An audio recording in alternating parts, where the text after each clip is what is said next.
নগরায়ণ নামে কাটা হচ্ছে গাছ, ভরাট হচ্ছে জলাধার, ফলাফল সবুজের দেশে লু হাওয়া।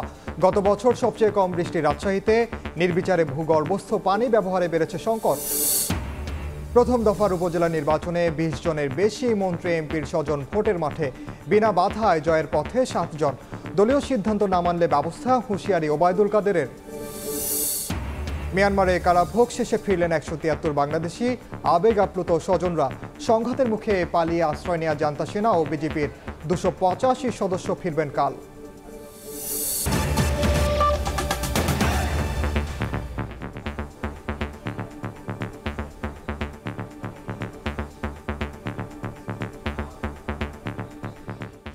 সময় সংবাদের সঙ্গে আছি আমি ওমর ইনান। গেল ৭ বছরে রাজধানী ঢাকার তাপমাত্রা বেড়েছে ৩.৫ ডিগ্রি। গবেষণা সংস্থা ক্যাপসের জরিপে দেখা যায় ২০১৭ সালে রাজধানী ঢাকায় গড় তাপমাত্রা ছিল ৩৩.৪ ডিগ্রি সেলসিয়াস। চলতি বছর তা ৩৬.৯৬। রাশেদ লিমনের রিপোর্ট।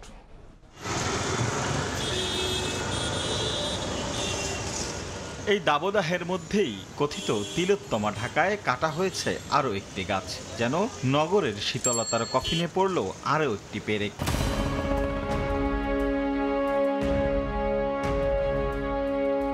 কাটা গাছের গুড়ি দেখে যে উপমাটি দেওয়া হলো, সেটি খুব কি বাড়াবাড়ি হয়েছে? মোটেই নয়। কারণ এই মুহূর্তে শাহবাগ এলাকার এই খোলা আকাশের নিচে তাপমাত্রা পরিমাপক এই যন্ত্রটি বলছে তাপমাত্রা প্রায় ৩৮ ডিগ্রি সেলসিয়াস। ঠিক তার কয়েকশো গজ সামনে অর্থাৎ রমনা পার্ক এলাকায় শীতল ছায়ায় অর্থাৎ গাছের নিচে দাঁড়িয়ে এবার পরীক্ষা করতে চাই সেখানকার তাপমাত্রা কত।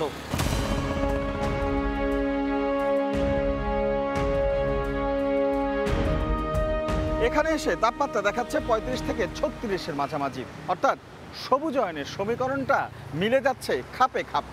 সেক্ষেত্রে বৈশ্বিক উষ্ণতা সহ নানা অজুহাতে তাপমাত্রা বৃদ্ধির কারণ দেখানো হলেও একটু সবুজায়ন যে অনেক বেশি স্বস্তি এনে দিতে পারে তা কিন্তু প্রমাণিত। তবু হুঁশ ফেরে কই? নগরায়নের নামে একদিকে কমছে গাছের সংখ্যা, অন্যদিকে ভরাট হচ্ছে জলাধার, আর তারই খেসারত দিতে হচ্ছে প্রতিনিয়ত। এক গবেষণায় দেখা গেছে ২০১৭ সালে ঢাকা উত্তর সিটি কর্পোরেশনের গড় তাপমাত্রা ছিল ৩৩.৩৯ ডিগ্রি সেলসিয়াস, দক্ষিণে ৩৩.৫০। ৭ বছর বাদে চলতি বছর উত্তরে তাপমাত্রা ৩৭.৩৮ আর দক্ষিণে ৩৬.৫৪ ডিগ্রি সেলসিয়াস। সেই হিসেবে এই নগরের গড় তাপমাত্রা বেড়েছে ৩.৫১ ডিগ্রি সেলসিয়াস। এমন দশার জন্য বৈশ্বিক, আঞ্চলিক ও স্থানীয় তিনটি ধাপই দায়ী। তবে স্থানীয়ভাবে নিয়ন্ত্রণ করা গেলে প্রভাব কিছুটা কম থাকত। জলাধার এবং সবুজ বৃক্ষ এগুলো তাপমাত্রা অ্যাবজর্ভ করে। এই শহরের কথা যদি বলি, তার মাত্র ৮ থেকে ৯% আছে, অথচ ১৫ থেকে ২০ ভাগ থাকার কথা। এদিকে মন্ত্রীর যেন সরল স্বীকারোক্তি, অবহেলায় জল গড়িয়েছে অনেক দূর, তাই চাইলেই রাতারাতি সব বদলে দেয়া যাবে না। তবে দীর্ঘমেয়াদী বেশ কিছু পরিকল্পনা জমেছে তার দপ্তরে। এখন আমাদেরকে এই বাস্তবতাটা চিন্তায় নিয়ে আসতে হবে, আমরা কিভাবে এই পরিস্থিতিতে মানে সার্বিক অবস্থা বা পরিবেশটাকে সহনীয় করা যায়, আমরা কিভাবে এটা নিয়ে কোপ করতে পারি, সেটা নিয়ে কিন্তু আমরা ইতিমধ্যেই ভাবছি। এসব পরিকল্পনা বাস্তবায়নে সমন্বয় বড় চ্যালেঞ্জ মানছেন খোদ পরিবেশ মন্ত্রী। সর্বনাশ তো যা হবার হয়েছে বহু আগে, এখন আর এত হা হুতাশ করে লাভটাকেই।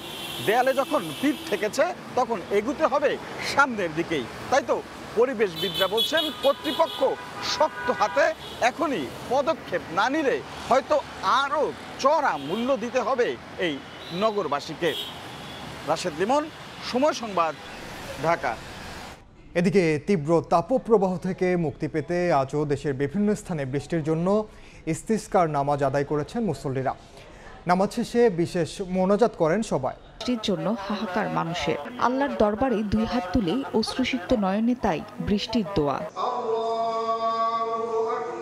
প্রকৃতির বৈরিতা থেকে রক্ষা পেতে বুধবার সকালে রাজধানী যাত্রাবাড়ি তামিরুল মিল্লাত কামিল মাদ্রাসার প্রাঙ্গণে ইস্তিসকার নামাজের আয়োজন করা হয়। এতে শিক্ষার্থী, অভিভাবক ও এলাকাবাসীরা অংশ নেন। 2 রাকাত নামাজের আগে নসিহতপূর্ণ বক্তব্য দেন ইমাম। অন্যদিকে পিরোজপুর, ঝিনাইদহ, পাবনা, যশোর, কুষ্টিয়া সহ দেশের কয়েকটি জেলাতেও খোলা ময়দানে জড়ো হন মুসল্লিরা। এক কাতারে দাঁড়িয়ে সালাতুল ইস্তিসকারের নামাজ আদায় করেন তারা। নামাজ শেষে বৃষ্টির আশায় করা হয় বিশেষ মোনাজাত। যখন বেশি তাপমাত্রা বেড়ে যায় তখন নবীজির সুন্নাহ হলো সালাতুল ইস্তিসকার নামাজ আদায় করা, অর্থাৎ বৃষ্টি প্রার্থনার নামাজ। তো আল্লাহ আমাদের এই প্রচেষ্টাকে আমাদেরকে ক্ষমা করুক, আমাদের এই প্রচেষ্টাকে কবুল করুক। আল্লাহ আমাদেরকে সবার গুনাহ মোচন করে দিয়ে যেন আপনার রহমতের বৃষ্টি নাজিল করেন।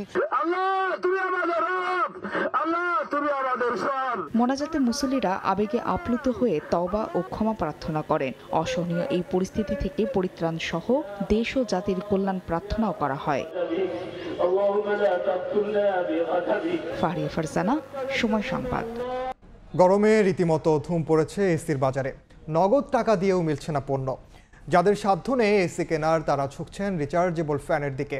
তাতেও রয়েছে দামের উত্তাপ। সাইফুল ইসলামের রিপোর্ট। ভিড় দেখে মনে হচ্ছে রীতিমতো কারাকারি চলছে এয়ার কন্ডিশন অর্থাৎ এসি নিয়ে। ঘন্টার পর ঘন্টা অপেক্ষা করে পণ্যটি হাতে পেয়েছেন উত্তরা থেকে রাজধানীর বায়তুল মোকাররমে আসা ব্যবসায়ী ফারুক। গরমের কারণে, গরম ছাড়া তো এসি কেনার কোনো যুক্তি নেই। এদিকে গরমকে বাগে আনতে সিরিয়াল দিয়ে 12 ঘন্টা পর পণ্যটি হাতে পেলেন কেউ কেউ। বলছেন 1.5 টন এসির জন্য গুনতে হয়েছে 46 থেকে 47 হাজার টাকা, যা 15 দিন আগেও ছিল 39 হাজার টাকা। ব্যবসায়ীরা জানালেন বাজারে চলছে এসির সংকট। অতি তাপদাহ আর হচ্ছে এখন এসির যে সংকট, এই কারণে অবস্থা হচ্ছে। গতকাল রাতে আসার পরে দেখি যে ওনাদের এখানে কোনো এসি নাই। আজকে আসার অনেকক্ষণ পরে তারপরে একটা এসি আমি আল্লাহর রহমতে পেয়েছি। একসাথে আসতেছে তো চাপটা বেশি পড়তেছে, কিন্তু ওই আগের মতো বেশি না, সেল বেশি না। এসির বাজার যখন পুড়ছে দামের উত্তাপে, তখন অনেকে ঝুঁকছেন রিচার্জেবল ফ্যানের দিকে। তাতেও নেই ঠান্ডার আভাস। ক্রেতারা বলছেন রাত পেরিয়ে দিন হলেই দামের তারতম্য ঘটছে, যা দেখার কেউ নেই। খুচরা ব্যবসায়ীরা বলছেন 3 দিনের ব্যবধানে আবারও রিচার্জেবল ফ্যানে দাম বেড়েছে অন্তত 500 টাকা। ব্যবসায়ীরা এখন তো সুযোগ নিচ্ছে, আমরা ক্রেতারা বাধ্য কিনতে। তদারকি করা উচিত, কারণ এই বর্তমান পরিস্থিতিতে সবার তো আর এসি কেনার মতো সামর্থ্য নাই। অনেকে আমরা ফ্যানের উপর ডিপেন্ডেবল। ফ্যানের বাজার অবস্থা খুবই খারাপ। ফ্যান আমাদের যেটা গরম আসার আগে শেষ। 12 ইঞ্চি ফ্যান আগে বিক্রি করছি আপনার 3500, এখন 4000 টাকা নিতেছে।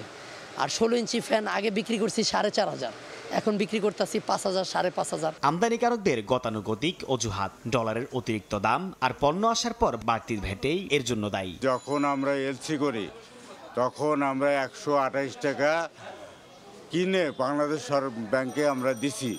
আমাদের ওইখানে আমাদের মালের দামের বেড়ে গেছে। আমদানি থেকে ডিলার আর পাইকারি থেকে খুচরা পর্যায়ে অতিরিক্ত দাম আদায় করে বাজার পরিস্থিতি অস্থির যারা করছেন, তাদের আইনের আওতায় আনার দাবি ক্রেতাদের। সাইফুল ইসলাম, সময় সংবাদ, ঢাকা। মাঠ ঘাট জুড়ে রং বেরঙের টিউলিপের রাজত্ব।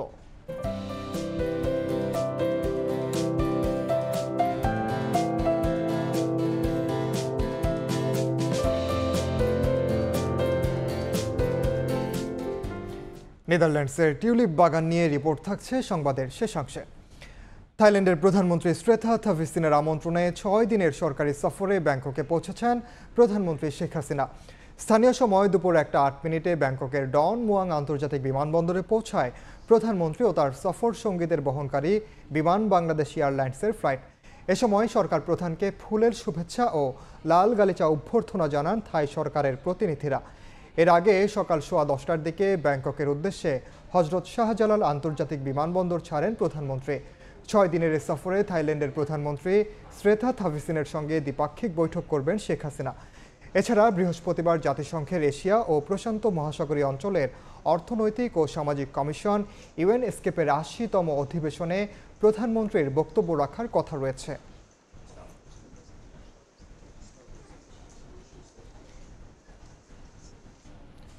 প্রথম দফার উপজেলা নির্বাচনে ভোটের মাঠে লড়ছেন 20 জনের বেশি মন্ত্রী এমপির আত্মীয়। বিনা বাধায় জয়ের পথে 7 জন।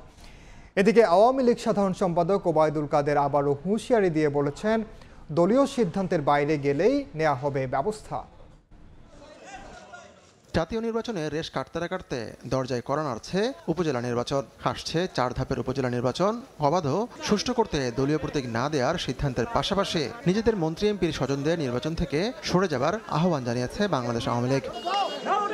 দলীয় সিদ্ধান্ত অমান্য করে প্রথম দফার ৮ মের ইউপি নির্বাচনে ২০ জনের বেশি মন্ত্রী এমপির স্বজন চেয়ারম্যান পদে ভোটের মাঠে আছেন। এদের মধ্যে আবার ৭ জনই বিনা বাধায় জয়ী হওয়ার পথে। দ্বিতীয় দফার ভোটেও মাঠে রয়েছেন ২.৫ ডজনের বেশি প্রার্থী। বুধবার ধানমন্ডিতে আয়োজিত সংবাদ সম্মেলনে ঘুরে ফিরে আসে সারা দেশে মন্ত্রী এমপির স্বজনদের নির্বাচন থেকে সরে না যাওয়ার বিষয়টি। সাধারণ সম্পাদক জানান, দলীয় আদেশ অমান্য করলে সময় মতো ব্যবস্থা নেওয়া হবে। আনুষ্ঠানিকভাবে নির্বাচন কমিশনে যে সময়সীমা, তারপরও কেউ ইচ্ছে করলে প্রত্যাহার করতে পারে। দলীয় নির্দেশনা অমান্য করলে সময় মতো এর সিদ্ধান্ত অবশ্যই নেওয়া।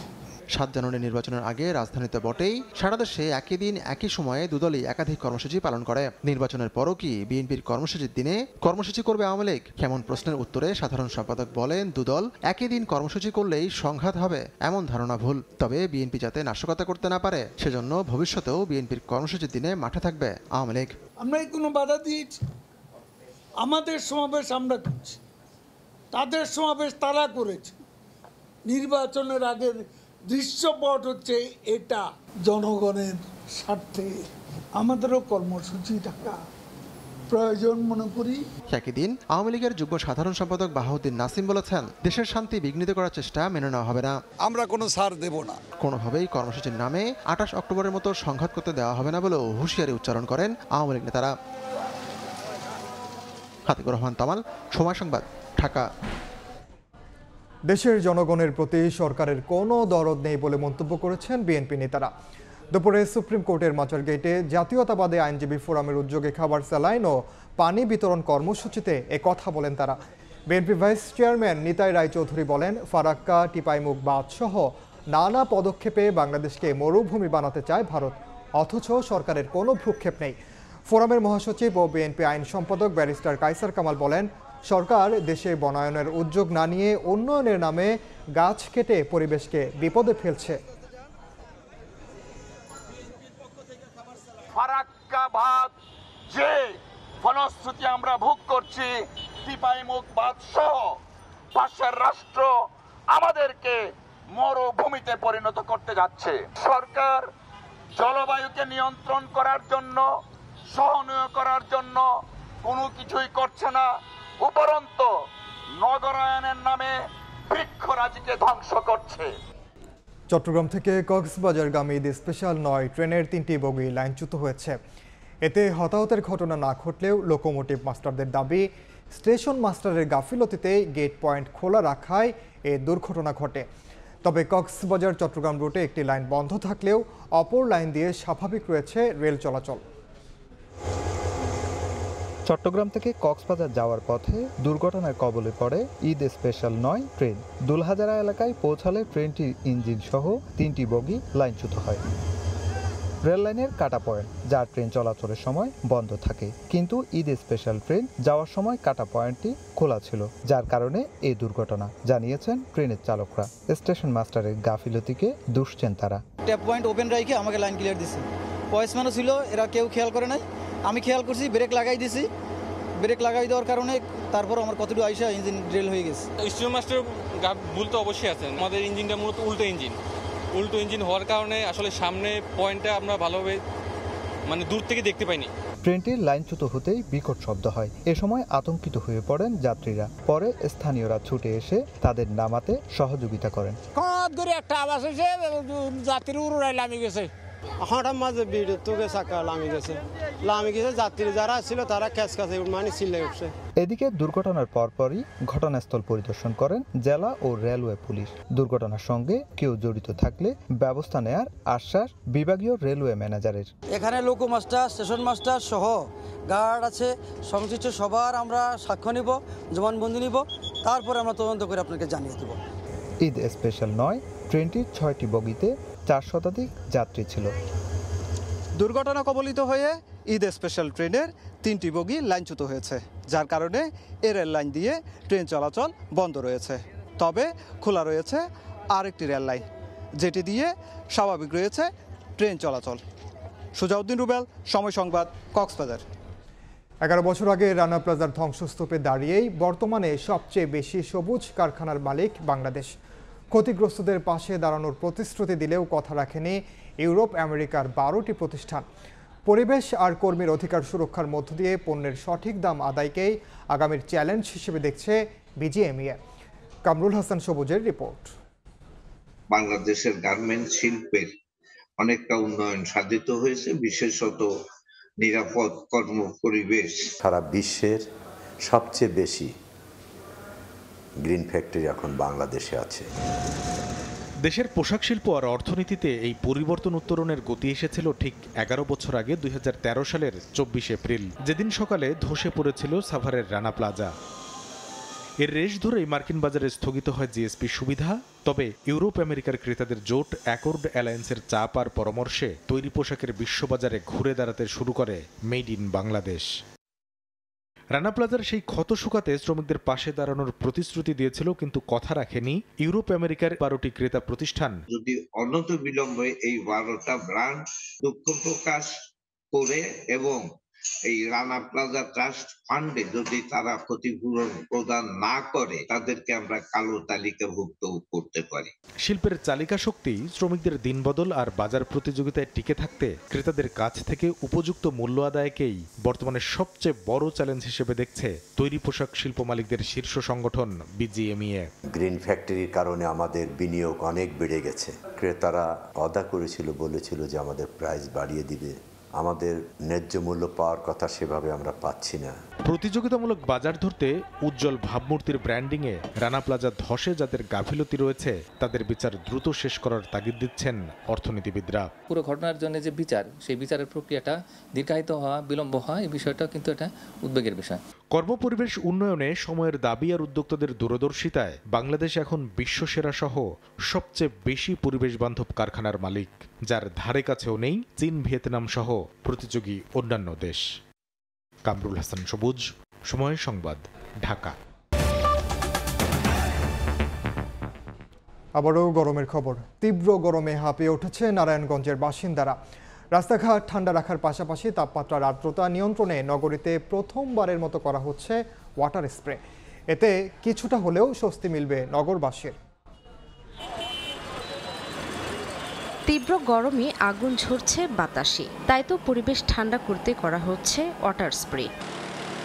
চলমান তাপপ্রবাহ থেকে নগরবাসীকে স্বস্তি দিতে নারায়ণগঞ্জ সিটি কর্পোরেশনের উদ্যোগে দুবেলা করে সড়কে বৃষ্টির মতো পানি ছিটানো হচ্ছে। রাস্তাঘাট ধুলোবালি মুক্ত ও ঠান্ডা রাখার পাশাপাশি তাপমাত্রার আর্দ্রতা নিয়ন্ত্রণে এটি অনেকটা কার্যকরী, বলছে সিটি কর্পোরেশন কর্তৃপক্ষ। এটা থেকে আসলে গরমটা যে নিয়ন্ত্রণ হবে থেকে আমরা আর্দ্রতাটা আমরা নিয়ন্ত্রণ করতে পারবো। যে টেম্পারেচার আছে, এই টেম্পারেচার আমরা যেখানে মেশিনটাকে আমরা স্প্রে করব, সেই জায়গা থেকে কিছুটা অনেকটা কমে আসবে। গত কয়েকদিনের তীব্র গরমে হাঁপিয়ে উঠেছেন শ্রমজীবী সহ সব শ্রেণীর মানুষ। তাদের তৃষ্ণা মেটাতে ঠান্ডা খাবার পানি ও ওরসেলাইন সরবরাহ করছেন স্থানীয় জনপ্রতিনিধিরা। এমন উদ্যোগকে স্বাগত জানিয়েছেন নগরবাসী।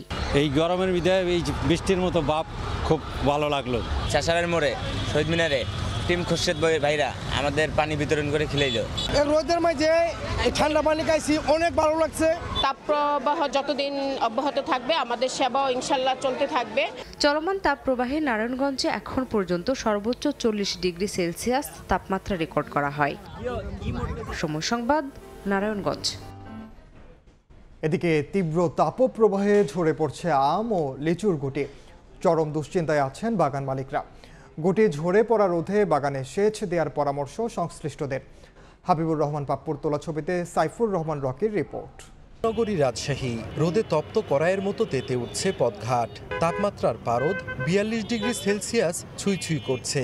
এমনিতেই এবার বাগানগুলোতে আমের মুকুল কম এসেছে। এর উপর তীব্র তাপদাহে আমের গুটি ঝরে পড়ছে। এতে কাঙ্ক্ষিত ফলন নিয়ে দুশ্চিন্তায় বাগান মালিকরা। গরমের কারণে, রৌদ্রের কারণে আমের গুটি ঝরে যাচ্ছে এবং আমের ক্ষতি হচ্ছে। 4 ভাগের 1 ভাগ মুকুল আসছে, আর ওই যে 1 ভাগ আসছে ওই 1 ভাগ আবার এই পোকাতে খাইলিছে। একই অবস্থা লিচুর বাগানগুলোতেও। খরার কারণে ঝরে পড়ছে গুটি। বাগানে বাড়তি পরিচর্যাতেও মিলছে না প্রতিকার। আকাশে বৃষ্টি নাই, তারপরে ধরে লিচু পোকা ধরতেছে, গুটিগুলো ঝরে যাচ্ছে, সেজন্য আমরা সেচ দিচ্ছি। এ অবস্থায় আম ও লিচুর গুটি ঝরে পড়া রোধে বাগানে সকাল ও বিকেল নিয়মিত সেচ দেওয়ার পরামর্শ ফল গবেষকের। যেখানে সুযোগ রয়েছে সেচ দেওয়ার, সেখানে অবশ্যই তারা যেন মাটিতে রসের জন্য আপনার পানি সেচটা দিয়ে দেয়। জেলায় ১৯,৬০২ হেক্টর জমির বাগানে ২,৬০,০০০ মেট্রিক টন আম ও ৫৩০ হেক্টর বাগানে ৩,৮৮৬ মেট্রিক টন লিচু উৎপাদনের লক্ষ্যমাত্রা নির্ধারণ করেছে কৃষি বিভাগ। বৈরী আবহাওয়ার পরও লিচু উৎপাদনের যে লক্ষ্যমাত্রা ধরা হয়েছে তা পূরণ হবে, কিন্তু খরার কারণে বহু গুটি ঝরে পড়ায় আম উৎপাদনের যে লক্ষ্যমাত্রা ধরা হয়েছে তা পূরণ না হয় দাম এবার কিছুটা চড়া থাকতে পারে বলে ধারণা সংশ্লিষ্টদের। সাইফুর রহমান রকি, সময় সংবাদ, রাজশাহী। এর মধ্যে ভয়াবহ তাপপ্রবাহে পড়ছে ফিলিপিন্স। বুধবার দেশটির তাপমাত্রা পৌঁছায় ৪৭ ডিগ্রি সেলসিয়াসে। প্রচণ্ড গরমে বিভিন্ন এলাকায় বন্ধ করা হয়েছে শিক্ষা প্রতিষ্ঠান, জারি করা হয়েছে হিট অ্যালার্ট। সেই সঙ্গে ঘরের বাইরে অবস্থানের সময়সীমাও বেঁধে দেওয়া হয়েছে। গত কয়েকদিন ধরে তীব্র তাপপ্রবাহের মুখোমুখি এশিয়ার বিভিন্ন অঞ্চল। দেশে দেশে জারি করা হচ্ছে হিট অ্যালার্ট। এর মধ্যে এশিয়ার অন্যতম দ্বীপপুঞ্জ দেশ ফিলিপিন্স যেন অন্য সবগুলো দেশের তাপমাত্রাকেও হার মানালো। দেশটিতে স্বাভাবিক গড় তাপমাত্রা ২৭ ডিগ্রি সেলসিয়াস থাকলেও বুধবার সর্বোচ্চ তাপমাত্রা রেকর্ড করা হয়েছে ৪৭ ডিগ্রি সেলসিয়াস। সাধারণত দ্বীপ অঞ্চলে মার্চ, এপ্রিল, মে এই ৩ মাস শুষ্ক এবং গরম থাকে। তবে এবছর বৈশ্বিক উষ্ণায়ন আর এল নিনোর প্রভাবেই দ্বীপঘেরা দেশটিতে এমন ভয়াবহ তাপমাত্রা দেখা দিয়েছে বলে জানিয়েছেন পরিবেশবিদরা। উচ্চ তাপমাত্রার কারণে রাজধানী ম্যানিলা সহ আশেপাশের বিভিন্ন এলাকায় বন্ধ করা হয়েছে শিক্ষা প্রতিষ্ঠান। সতর্কতা জারির পাশাপাশি ঘরের বাইরে থাকার সময়সীমাও বেঁধে দিয়েছে দেশটির সরকার। দেশটির আবহাওয়া দপ্তর জানায় ৩০টিরও বেশি এলাকায় সর্বোচ্চ তাপমাত্রা ৪২ ডিগ্রি সেলসিয়াস। এরই মধ্যে ফিলিপিন্সের প্রায় অর্ধেক প্রদেশে খরা দেখা দিয়েছে। মঙ্গলবার জাতিসংঘের আবহাওয়া ও জলবায়ু সংস্থা জানায় গত বছরের তুলনায় এবার বিশ্বজুড়ে সর্বোচ্চ তাপমাত্রা রেকর্ড করা হয়েছে। তবে জলবায়ু পরিবর্তনের প্রভাবে সবচেয়ে ঝুঁকিপূর্ণ দেশগুলোর মধ্যে রয়েছে ফিলিপিন্স। নাদিম মারজান, সময় সংবাদ। টিউলিপ ফুলের চোখ জোড়ানো সৌন্দর্য উপভোগে অসংখ্য পর্যটকের গন্তব্য নেদারল্যান্ডস। বিশ্বের অন্যতম সমৃদ্ধ ফুলের বাগান কেউকেনহফ ছাড়াও দেশটির বিস্তৃত টিউলিপ মাঠগুলোতেও ভিড় করেন দর্শনার্থীরা। হরেক রঙের টিউলিপের সৌন্দর্যে মুগ্ধ আগতরা। নেদারল্যান্ডস থেকে রেজওয়ানা কাব্যের ক্যামেরায় তারিকুল হাসান আশিকের রিপোর্ট।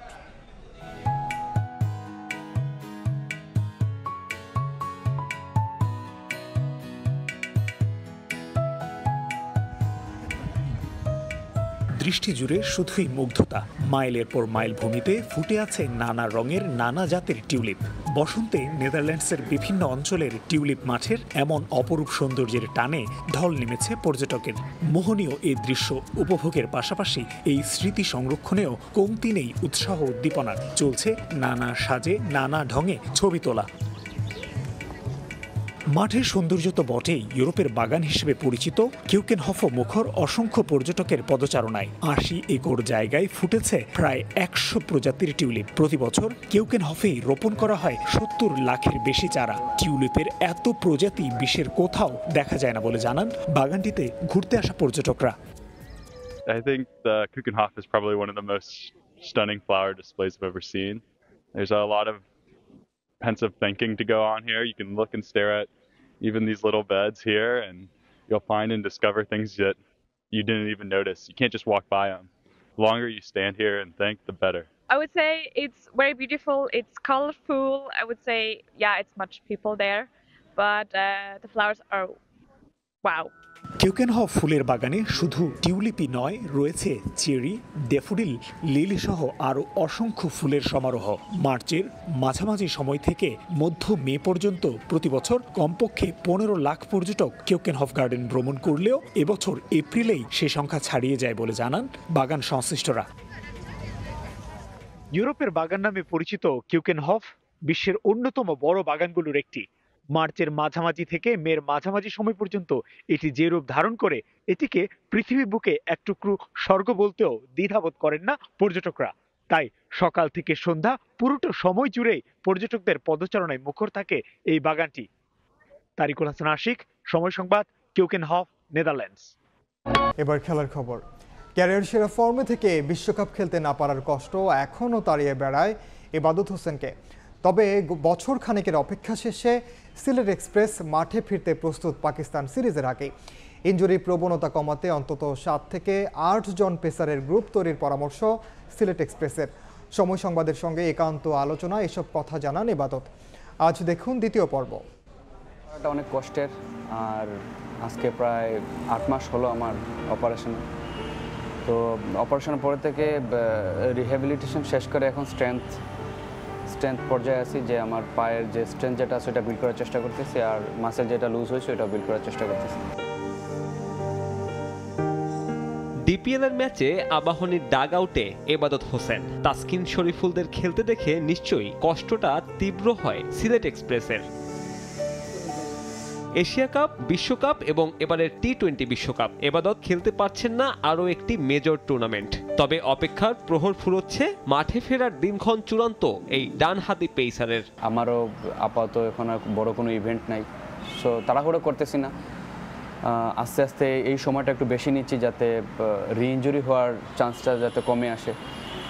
সো চেষ্টা করতেছি আর কি, যে আগামী 3 মাসের মধ্যে আমি পুরো রিদমে যাতে বোলিংয়ে ফিরতে পারি ইনশাল্লাহ। ক্যারিয়ার সেরা ফর্মে থেকে ইনজুরিতে পড়েন এবাদত হোসেন। 2023 বিশ্বকাপের আগে ওয়ানডে ফরম্যাটে রীতিমতো উঠছিলেন এই সিলেট এক্সপ্রেস। 2022 সালের হিসেব টানলে উইকেট শিকারের গড় হিসেবে তার আশেপাশেও ছিলেন না কেউ।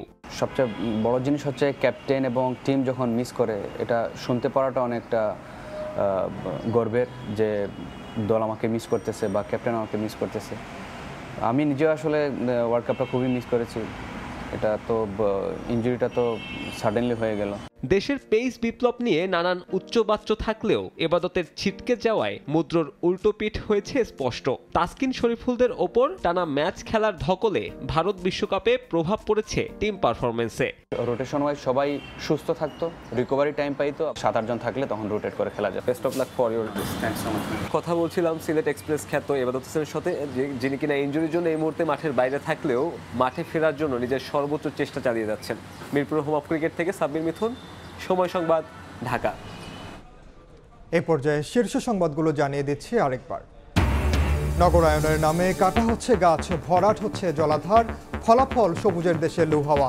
গত বছর সবচেয়ে কম বৃষ্টি রাজশাহীতে, নির্বিচারে ভূগর্ভস্থ পানি ব্যবহারে বেড়েছে সংকট।